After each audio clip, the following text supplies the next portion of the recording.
In the police station, Lucy Green thought justice was finally on her side. She had a recording, bruised wrists, and the courage to accuse William George. But the file became only noise. His lawyer arrived, and even the police hesitated. When she lunged at him, he whispered, "What would she do next?" After recording her oral confession, Lucy was sitting on the bench in the corridor of the police station triumphantly, and shot a look at William, who did not look worried at all. She wanted to see when William stopped pretending not to be worried. She had left her cell phone on at the clinic, so their conversations would have definitely been recorded. There were human testimony and physical evidence, so even if he was the president's son, it would be useless. William turned his head and said in a calm voice, "You can watch me fair and square." "Humph, you won't be so calm later," said Lucy. "Really? Let's wait and see," said William with a rising tone. The lawyer was extremely quiet. He only answered what William asked, without saying anything else. He sat still, in fear that the moody, ruthless child would feel offended by his actions. Lucy felt restless, as if the eyes of the person behind her had never stopped looking at her. After half an hour, the policeman who was verifying the evidence finally came out. Lucy stood up in a hurry expectantly. But the policeman looked strange and returned her cell phone. Lucy thought that they had already copied the sound recording. Therefore, she turned around and boasted as if she had already won, saying to William, "You'll be sent to jail." The policeman patted Lucy on the shoulder and said, "Well, Miss Green, there is no sound recording in the cell phone you provided, and there was only noise in the only file. What did you say?" Lucy turned her head and said incredulously. The policeman answered, "There is no sound recording like you said. That's impossible." Lucy was panicked. She knew she had made the recording. She opened the file, and it was just noisy sounds.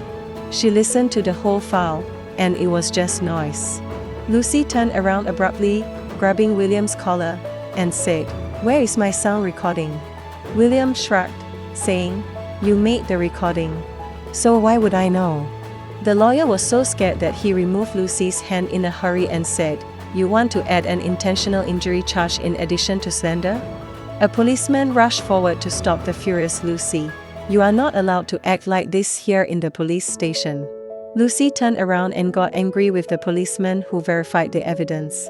"I can't act like this. I think you tampered with my recording after taking a bribe." Then the policeman suddenly became furious and shouted, "Shut up. I'll arrest you if you say that again." But the policeman said, "Miss Green, we are sorry about the result, but we hope that you can be rational." He paused for a while and then continued, "And we also questioned the nurses and doctors present at the time. They all said that Dr. William George just performed a regular exam to you.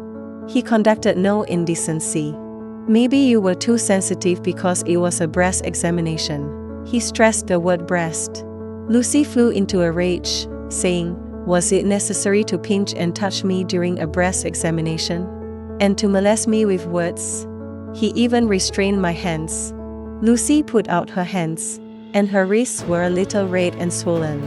"Look, it's impossible for me to take turns to pinch my hands myself. The bruises," the policeman came over and said, "can't be regarded as evidence. How could the slight swelling, which could only be seen up close, be regarded as evidence? The injuries have disappeared after 2 hours." Lucy grabbed William's wrinkled shirt collar again and pulled back. "Tell me, did you tamper with my sound recording? Do you have any evidence?" asked William with a poker face. The lawyer looked serious, saying, "Miss Green, if you don't let go, I'll charge you with slander." "Accuse me of slander?" The policewoman worried that Lucy would have to spend the night in jail if she did something improper, so she quickly stopped her and said, "Miss Green, the breast examination was different from the routine one indeed. So maybe it's because you are too sensitive. And you're in the police station now. Don't cause too much trouble." Lucy's first reaction was that the policewoman had been bribed by William too. "I'm sensitive. I was injured. Tell me which part of the examination requires restricting the patient's hands," she shouted. "But your bruises can't be used as evidence at all. there is no sign of obscenity on your body," the policewoman replied. The police value evidence the most, and they don't care what reporters say or what the victim encountered. Lucy glared fiercely at William and jumped on him after pushing the police aside. William had no time to dodge and was thrown on the ground by the ferocious woman. Lucy intentionally placed her knees between William's legs and seized him by the neck with her snow-white hands. The lawyer had been very worried and now had his heart in his mouth. He pointed at Lucy with his trembling hands and said, "Let go right now. Otherwise I'll charge you."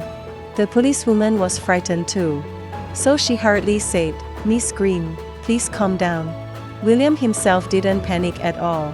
Instead, he stared at Lucy's eyes and said dryly, "What do you want to do?" He straightened his lower part slightly and nobody else noticed it. "Miss Lucy, calm down right now." The police tried to pull Lucy away, but she got rid of their hands, saying, "I'll teach him a lesson myself since he cannot be incriminated."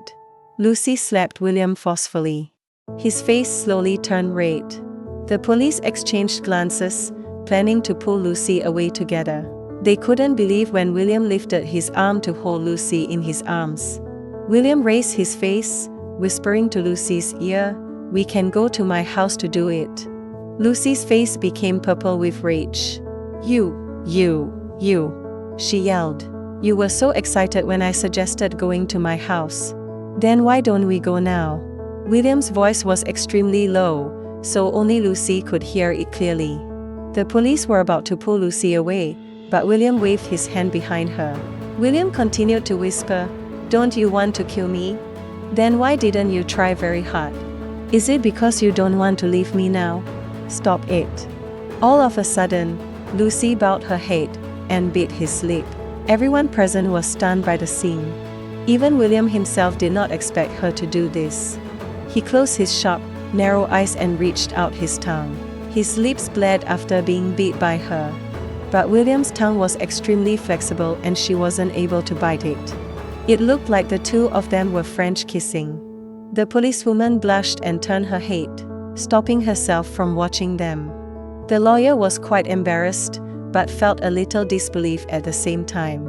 The cold and ruthless Mr. George Jr. was pressed down underneath a woman.